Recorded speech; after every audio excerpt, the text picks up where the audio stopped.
The closure of Tyson Foods' Nebraska beef processing plant is highlighting the economic toll of current policies, with 3,200 employees losing their jobs. In a shocking move, Tyson Foods, the largest meat producer in the U.S., has announced the closure of its Nebraska plant, a decision attributed to rising cattle costs caused by tariffs under the Trump administration. These tariffs have pushed costs to nearly $1 billion, resulting in a $425 million loss for Tyson Foods in 2025 alone. The closure will leave 3,200 employees in a small town of just 11,000 people without work, many of whom are believed to have supported the current administration. The impact doesn't end there. Tyson's Texas facility will also see major cuts, with their 3-shift operation reduced to just 1, meaning further layoffs are expected. As large industries like Tyson are affected, the ripple effect is felt by local businesses too. Suppliers, vendors, and contractors who relied on Tyson's contracts are now facing losses and potential bankruptcies. Experts warn nearly $1 billion in costs, $425 million in losses. And who absorbs all of that pain? Not the executives, not the shareholders, the workers, and the small businesses that depended on those contracts. This is the ripple effect nobody talks about until it's too late. Suppliers, vendors, contractors, all of them getting swept under because one massive corporation couldn't make its numbers work. And the brutal part is this town had no backup plan, no alternative employer waiting in the wings, just Tyson and then nothing. When your entire local economy is built around one plant, you're not a community anymore. You're a hostage. Warned that this is just the beginning, as the administration's ongoing economic policies continue to create instability for workers, businesses, and communities nationwide. This week, Tyson Foods announced that it will be permanently closing its pork factory in Perry, killing around 1,200 jobs in a town of just 8,000 people. Listen to this. So as Perry residents struggle to cope with mass layoffs, Tyson Foods has its eyes on a different class of workers. The company is now offering new jobs to asylum seekers in other states like New York. Bloomberg says Tyson's tracking migrants in a massive database. This is terrible. They scroll through the data like Facebook. You see a worker you like? Tap hire. They even Fired have a Americans. job fair. So you were at a Tyson fair in New York City not so long ago where Tyson was basically making this pitch. What did you observe when you went there? They created a database for these new asylum seekers in New York City. So these people would come in, they'd learn a little bit about the company, and for the most part, Tyson had already gone through their various details of their application. Was no one going to tell me that Wingstop, the food brand, just... So let me get this straight. They're shutting down plants in Iowa and Nebraska, firing thousands of American workers, and simultaneously building a database to recruit asylum seekers from New York. That's not a conspiracy theory. That's Bloomberg reporting. That's the company's own strategy. And the workers who got laid off, a lot of them probably never even connected those two things. They're sitting at home wondering what happened. While the answer is sitting right there in the company's recruitment pipeline. Corporations don't have loyalty to communities. They have loyalty to margins. And if a cheaper workforce is available somewhere else, they will find it, database and all.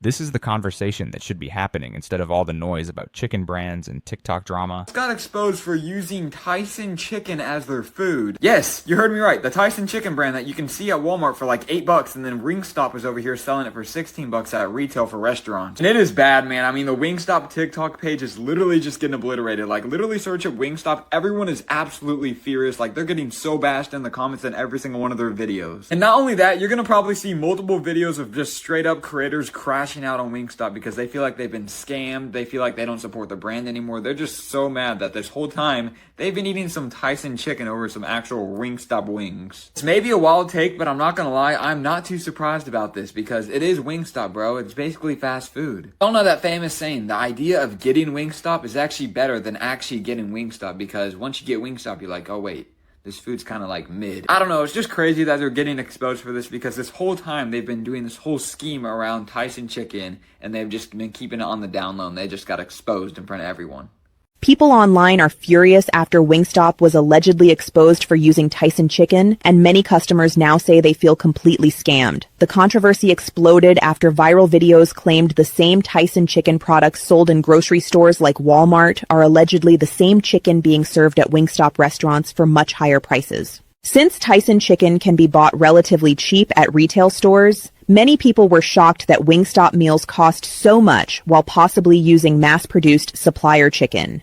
As the claims spread across TikTok, Wingstop's comment sections quickly became flooded with angry reactions. Many users accused the company of hiding the fact that their chicken may come from Tyson Foods, while others said they expected Wingstop to serve something more premium. Some creators even posted videos saying they no longer want to support the brand because they feel misled. At the same time, others pointed out that people are genuinely furious that Wingstop uses Tyson chicken, and the same Tyson that's destroying entire Nebraska towns right now, that's the scandal he landed on. Every major chain uses industrial suppliers. That's just how food service works at scale. Raw chicken from a supplier gets prepped, marinated, cooked. It's not a secret conspiracy. But here's what's wild. All that rage that should be aimed at corporate consolidation, at a company holding 20% market share across 3 meat categories, gets redirected at a chicken wing restaurant. Corporations are very good at making sure you're angry about the wrong thing. Many fast food chains use major suppliers like Tyson, so they were not surprised at all. Some users joked that Wingstop has always been overrated anyway. So I'm wondering what you're hearing now from people there about the impact of this closure. It's completely devastating. This is a town of about 11,000 people, and 3,200 are losing their jobs on January 20th when the plant that you see behind me closes. I talked to one worker who said that this was like dropping a bomb in the middle of this town that sent ripples of fear, anxiety, and agony through every corner of this city. Workers tell me that you can see the fear and the anxiety in people's faces inside the plant that you see behind me right now. They're still working knowing that the day is coming when this plant is going to close. That same deep sorrow can be seen inside the schools. I talked to a student who says that children are holding back their emotions because they know that their friends are going to be leaving. I talked to a business owner who says that people go into her shop sobbing and saying that they will not buy anything other than what's extremely necessary. There is no homeless shelter in this city, but I talked to the director of one shelter in a nearby town who says that this is a catastrophe and he's preparing for a spike in homelessness and also a spike in hunger. I could go on, but I want you to hear some of the people from this town in their own voices. Take a listen. I feel really, frustrated, scared, and I feel more for a lot of old people because a lot of old people were there and need this job. Me da tristeza. Tristeza. Me da tristeza porque nos vamos todos. She says that she's very emotional because she says that her town is going to turn into a ghost town when Tyson closes. Do you feel like you're going to have to close down your business? Usually, yes. You think you might have to close? Yeah. What I'm supposed to do? Who pay my bills? Who pay my rent? So why is this happening? We asked that question to Tyson. Right sizing. That's the word they used, right sizing, one of the most cynical pieces of corporate language ever invented. What it actually means is we calculated that your life is worth less than our quarterly target. So you're gone, and listen to these people talking. Going to work, going to church, that's all we do here. These aren't statistics. These are people who built their entire lives around showing up and doing the job. Children holding back tears in school because they know their friends are about to move away. A homeless shelter director preparing for a spike in hunger. A business owner saying, yeah, I'm probably going to have to close. The domino effect in a town this size is total. There is no corner of Lexington that doesn't feel this, and Tyson called it right sizing and moved on to the next agenda item. Say that they are right sizing. Now, if you're at home and you're wondering if the price of beef at the grocery store is going to increase because of what's happening here in Lexington, Chris, I talked to an economist today and he says that no, that is not the case.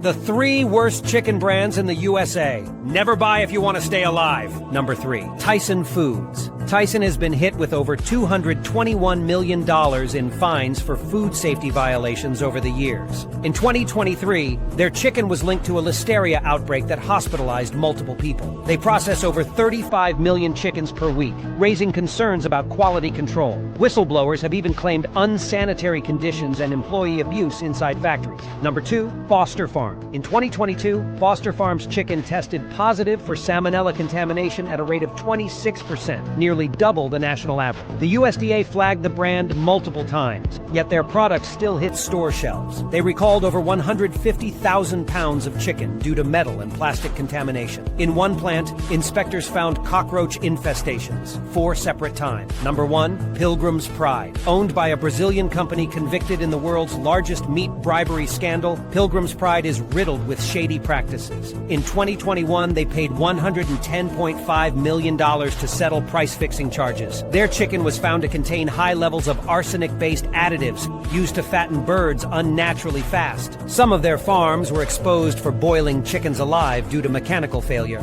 Mike Tyson's chicken sucks. It says resealable bag right on this, right? And then as soon as you go to pull it, it's resealable, my ass, Mike Tyson. This is shit, asshole. This is a good Bernie tweet. Corporate greed is Tyson Foods raising the price of beef by 35% while its owner became $1.6 billion richer during the pandemic. Its profits skyrocketed by 140% last quarter to $1.12 billion. And its CEO got a 22% raise last year to $14 million. How does Tyson get away with this? Well, depending on how you define the market, Tyson has a 20% market share in beef, pork, and chicken production in the US. A single company having that much control of the market is going to have negative outcomes. We should enforce antitrust laws against companies like Tyson. One company, 20% of beef, pork, and chicken production in the entire country. Just sit with that for a second. That's not a business. That's infrastructure. That's a choke point. And when you let a single corporation control that much of something people literally need to survive, you've handed them unlimited leverage. Beef prices up 35%. Profits up 140%. CEO pay up 22%, and now thousands of workers fired because apparently the math still isn't working in their favor. Antitrust enforcement exists for exactly this situation, for when consolidation becomes so extreme that one company's decisions can hollow out entire regions. But we let it get here, and now people in Nebraska are paying for that neglect with their livelihoods. Because they were heartbroken. They don't want to go anywhere. This is their home. The Tyson plant gave its notice of a layoff procedure warn notice over a week ago. They'll be closing their facility as of January 20th, impacting 3,200 individuals for the community of Lexington. The general mood of the individuals coming in for our services, of course, is anxiety. What do I do next? When will I have a job? When, where do I go? And what do I do from here? Tyson workers make up about 3,200 of the population of 11,000 of Lexington. And so they have a great impact upon the culture, schools, and everything that a community is comprised of. We just hardworking people. What we do is go to work, come to church. That's all we do here. These plants have been underutilized, and we have a shortage of cattle out there in the U.S., and because of that, very vulnerable that somebody might shut down. We have a very strong community in Lexington that really is close-knit and very accepting of the packing industry as well as all industries. So I'm kind of confused at why everybody is in such a tizzy because Wingstop uses Tyson chicken. I'm so confused. Aren't Purdue and Tyson like the biggest like chicken producers in the country? It's raw chicken. I'm so fucking like, what kind of chicken did y'all think that they were using? Honestly, this guy is the most reasonable voice in the whole Wingstop conversation. Raising Cane's used Tyson tenders. He worked there. He knows firsthand. Restaurants buy raw ingredients from major suppliers and prepare them. That's the entire model. The outrage is just misplaced energy, and I think deep down people know that. But boycotting Wingstop feels actionable in a way that fixing corporate consolidation doesn't. You can't vote out a CEO on Tuesday, but you can dramatically post about wings on TikTok, so that's where the anger goes. Because when people said that, I'm thinking like, okay, it must be like frozen restaurant wings from Tyson. But then I saw the actual video of the dude that put it out there, and it was just frozen raw. I mean, it was just raw chicken from Tyson. Y'all niggas are stupid. Because even when I was in high school working for Raising Cane's, they had Tyson tenders, right? But we still had to prep them, put them in the marinade, and cook them. It was just raw chicken tendies. I mean, they don't use Tyson no more because they went with some other company. I can't remember, but it's cheaper. But I'm trying to figure out what's the issue because I'm confused. I feel like y'all just stupid. It's like being upset that a restaurant is using Smithfield for bacon. They're like one of the biggest producers of pork. I'm confused.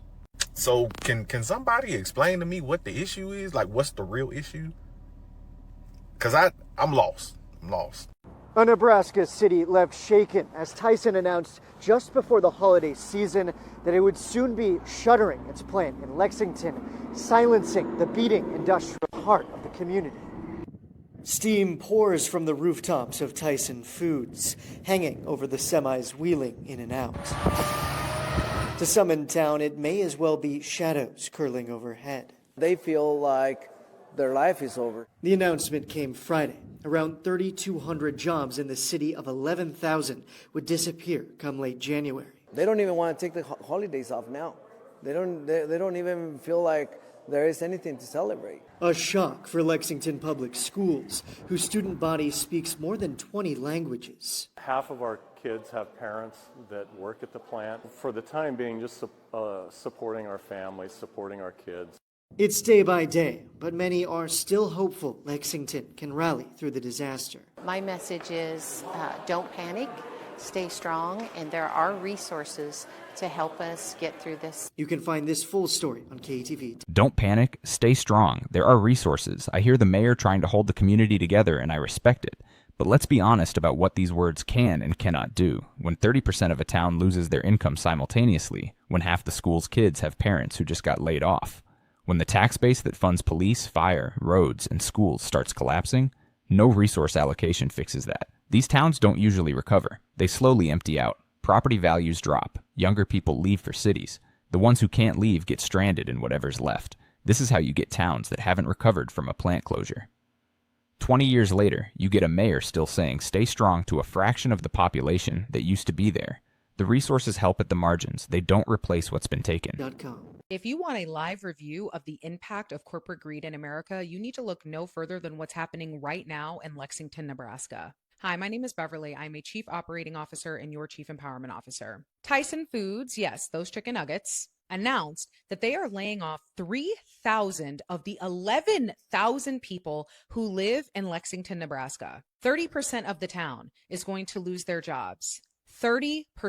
But that's not all. Because Tyson is the largest employer in that town, there is going to be a projected increase of job losses, anywhere up to 7,000 people in that town losing their jobs because of the ripple effects. Everyone, I want you to meet Donnie. Donnie is the CEO of the company that owns Tyson, Jimmy Dean Foods, Hillshire Farms. Yeah, he made $34 million last year, according to SEC filing reports. He gave himself a little raise in 2025 because in 2024, he made $22 million. And while the official reporting from Tyson is that they are working with the workers to provide job support assistance to get them into a transition role and set them up for a new opportunity, we all know what that means. Because come around January 20th, which is when they said that all of these folks will be effectively losing their jobs and the town will start to disintegrate, these 3,200 people will be without a job. And subsequently, several thousands more from the closing of restaurants, clinics, businesses who rely on that infrastructure from a large plant like a Tyson. Manufacturers, people who work in food processing plants, these are the people who help keep our country running. And while I cannot find any reports on the compensation package that they are giving these folks who are being laid off in a couple of weeks, I know that it's not enough. And you and I both know that it's not enough. Maybe you all as the audience can help me understand this in case I'm missing something. If cattle supply is decreasing, droughts are increasing, and beef sales are decreasing, can you help me understand why C-suite salaries for Tyson are increasing, knowing that they are destroying the livelihoods of an entire town of people? Imagine that. Like you get home from work and somebody's like, hey, honey, how was work today? Oh, nothing much, sweetie. I obliterated a town in Nebraska. That was something interesting today. And I'm working on Texas, too, because we're going after those. That hypothetical is painfully accurate. The casual way these decisions get made in boardrooms while entire towns dissolve is genuinely one of the most disturbing things about how modern corporations operate. Beverly's asking exactly the right question. If cattle supply is down, droughts are increasing, sales are decreasing, how is the CEO salary going up? If the company is suffering, leadership should absorb that pain first. That's what accountability looks like. Instead, it flows downward and lands entirely on the hourly workers who had the least power and the least cushion to survive it. $34 million last year, a raise from the year before, while planning mass layoffs. While a shelter director in Nebraska is preparing for a homelessness spike, these numbers exist at the same time, in the same company, and that tells you everything about whose lives are considered expendable and whose are not. Those plants. But anyway, do we have pickleball coming up? If you or somebody you love is an impacted Tyson food worker, I'd love to hear your feedback in the comments, either now or following January 20th, whenever you're comfortable. This is a generational misfire by Tyson. There's somebody who I saw in an article who dedicated 35 years of their life to working at Tyson plants while living in that town. Maybe choose a different chicken nugget tonight.